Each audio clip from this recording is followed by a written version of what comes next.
अरावली की पहाड़ियों को लेकर एक बार फिर संकट खड़ा हो गया है। आज उत्तर प्रदेश विधानसभा में भी इस मुद्दे को लेकर समाजवादी पार्टी के कई विधायक पहुंचे हैं और इस पर चर्चा कराने की मांग कर रहे हैं। हमारे साथ प्रमोद तिवारी जी हैं, कांग्रेस पार्टी के वरिष्ठ नेता हैं, राज्यसभा में लीडर ऑफ अपोजिशन हैं। उनसे हम बात करते हैं। सर, ये अरावली की जो पहाड़ियाँ काटी जा रही हैं उसको लेकर क्या कहें? अरावली एक तरह से जीवनदायिनी है। ऑक्सीजन का एक ऐसा चैम्बर है। एक तरफ दिल्ली पूरा तब्दील हो गया है गैस चैम्बर में। लोगों की आयु कम हो रही है, स्वास्थ्य पर प्रतिकूल प्रभाव पड़ रहा है। एक दिन में 25 सिगरेट के बराबर जहर लोग पी रहे हैं।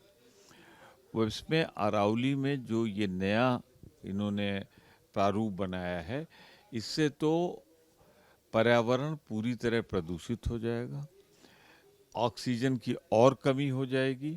ये तो एक तरह से आत्मघाती गोल की तरह है कि हम देख रहे हैं कि हमारी सांसें घुट रही हैं और हम अपनी सांसें और रोकने का इंतजाम कर रहे हैं। मैं सरकार से कहूँगा पुनर्विचार करें और निश्चित रूप से इसको वापस ले निर्णय। अरावली की क्षति नहीं होनी चाहिए, बल्कि जो क्षति हो चुकी है वहाँ पे प्लांटेशन हो। बहुत से ऐसी जगह हैं जहाँ पे तो मतलब इन्होंने अरावली समाप्त कर रहे हैं, नहीं होना चाहिए। सर, इसके पीछे क्या वजह मानते हैं? इनको क्या ज़रूरत पड़ गई कि इतना ज़्यादा जो है वो पहाड़ियों को ही नष्ट ना? सबको मालूम इसके पीछे माइनिंग का जो एक रैकेट है वो है। माइनिंग होगी और माइनिंग के नाम पर कुछ बड़े जो इनके मित्र हैं उनको सीधा लाभ देने की कोशिश है। कुल मिलाकर दिल्ली का जो जहर था उसे बढ़ाने की कोशिश है। ये सिर्फ आर्थिक आधार पे नहीं, मैं नैतिक आधार पे भी इसकी प्रबल आलोचना करता हूँ। नितिन गडकरी का भी एक बयान आया है और उन्होंने कांग्रेस पार्टी को जिम्मेदार बताया है कि हिंदू मुस्लिम के बीच की जो ये खाई चल रही है देश में, ये इसके लिए आप लोग जिम्मेदार। देखिए, भारतीय जनता पार्टी से अगर धर्म के नाम पर जो ये लड़ा रहे हैं ये निकाल दें तो क्या ये चुनाव महंगाई पे लड़ेंगे? क्या ये चुनाव बेरोजगारी पे लड़ेंगे? क्या ये चुनाव लड़ेंगे जो किसानों की समस्या है? तो मैं साफ कर दूं कि हिंदू मुस्लिम इस देश के बड़ा गौरवशाली इतिहास रहा है।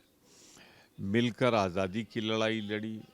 जब पाकिस्तान से हम पर युद्ध हुआ तब भी आगे बढ़ के लड़ाई लड़ी। कोई पार्टी नहीं चाहती है कि हिंदू मुस्लिम अलग हों, न होंगे। हाँ, भारतीय जनता पार्टी जिंदा ही नहीं रह सकती राजनीतिक रूप से अगर वो हिंदू मुस्लिम के बीच संघर्ष न करे। धन्यवाद। आपने प्रमोद तिवारी जी को सुना। उन्होंने साफ किया कि भारतीय जनता पार्टी हिंदू मुस्लिम की राजनीति के बिना जिंदा नहीं रह सकती है। कैमरामैन मेहदी हसन के साथ सीमाब नकवी, भारत समाचार, लखनऊ।